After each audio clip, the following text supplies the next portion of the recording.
नमस्कार मित्रों, मैं विवेक कुमार त्रिपाठी आपका अपने प्रत्युष लर्निंग सेंटर में बहुत बहुत स्वागत करता हूं। हम लोग भारतीय इतिहास को पढ़ रहे थे, जिसमें हम लोगों ने हड़प्पा और सिंधु घाटी सभ्यता से संबंधित प्रश्नों को कल किया था। उसी श्रृंखला को आगे बढ़ाते हुए आज हम लोग आगे के प्रश्नों को देखेंगे। पहला प्रश्न है, निम्नलिखित में से कौन मोहनजोदड़ो की सबसे बड़ी इमारत मानी जाती है? ठीक है ना। बहुत से लोगों का इसमें विवाद है। अगर आप गूगल में सर्च करेंगे तो विशाल स्नानागार है, लेकिन अगर आप किसी प्रमाणिक टेक्स्ट बुक को पढ़ेंगे तो आपको ये लगेगा कि ये विषय इससे बड़ा क्या था, अन्नागार था। तो इसलिए आपका बी ऑप्शन क्या होगा, सबसे ज़्यादा उपयुक्त होगा। अगला प्रश्न है, हड़प्पा कालीन लोगों ने नगरों में घरों के विन्यास के लिए कौन सी पद्धति अपनाई थी? ये हम लोग पढ़े हुए थे। तो उन्होंने कैसी पद्धति अपनाई थी? ग्रिड प्रणाली अपनाई थी। ठीक है।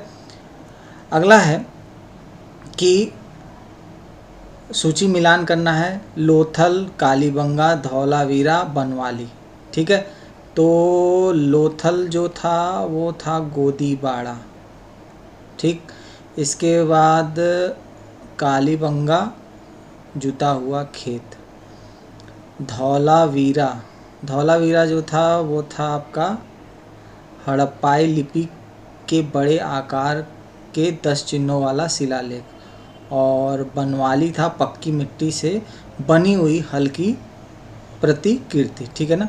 तो यह जो ऑप्शन है आपका, यह वाला विकल्प सबसे ज़्यादा उपयुक्त विकल्प होगा, ऑप्शन नंबर बी।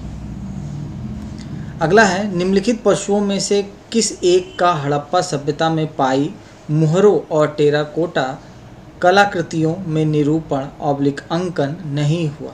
मतलब उनकी जो मुहरें पाई जाती थी उसमें उसका अंकन नहीं हुआ है। तो सबसे उपयुक्त उत्तर होगा शेर। ठीक है। अगला है, हड़प्पावासी किस धातु से परिचित नहीं थे? हम लोग कई बार इसको चर्चा कर चुके हैं अपने।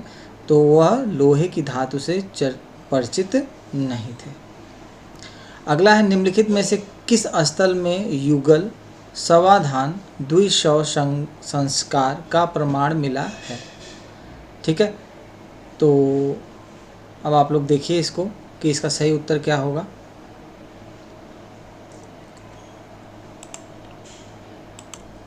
जी, इसका सही उत्तर होगा आपका लोथल। ठीक है। इसके बाद अगले प्रश्न की तरफ बढ़ते हैं। कपास का उत्पादन सर्वप्रथम सिंधु क्षेत्र में हुआ, जिसे ग्रीक या यूनान के लोग किस नाम से पुकारा? तो उन्होंने पुकारा था इसको सिंडोन नाम से। ठीक है। इसको आप लोग ध्यान रखिएगा। हड़प्पा के काल का तांबे का रथ किस स्थान से प्राप्त हुआ? ठीक है। तो वह प्राप्त आपका हुआ था दैमाबाद से। ठीक है। दैमा इज द राइट आंसर। अगला है, हड़प्पावासी किन किन धातुओं का आयात करते थे? ठीक है। तो चांदी, टिन, सोना और ए और बी, 1 और 3, 2 और 3।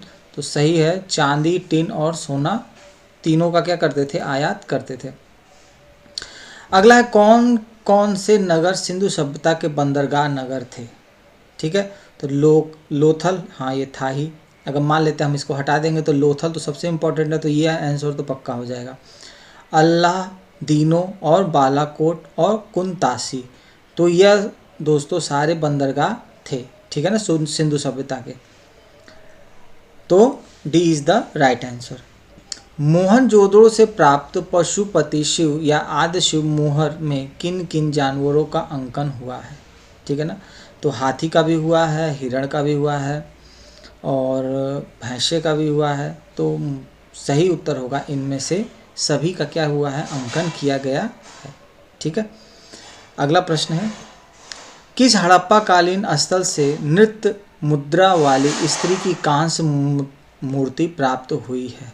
तो सही उत्तर होगा आपका मोहनजोदड़ो से प्राप्त हुई है।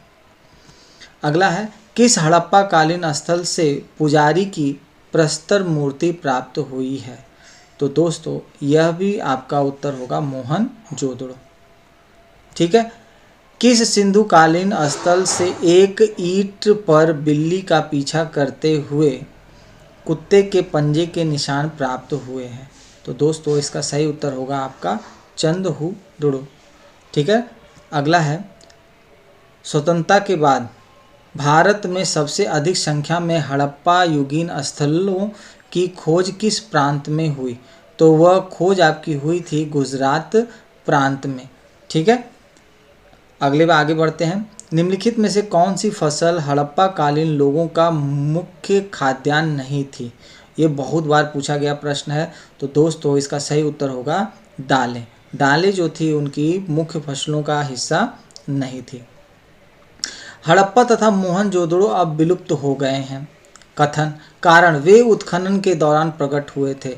अब देखते हैं ए और आर दोनों सही है तथा आर ए का सही स्पष्टीकरण है। आर और ए दोनों सही है किंतु आर ए का सही स्पष्टीकरण नहीं है। ए सही है किंतु आर गलत है, ए गलत है किंतु आर सही है। तो दोस्तों इसका सही उत्तर होगा कि ऑप्शन नंबर ए। ठीक है, अगला आपका है प्रश्न, देखते हैं।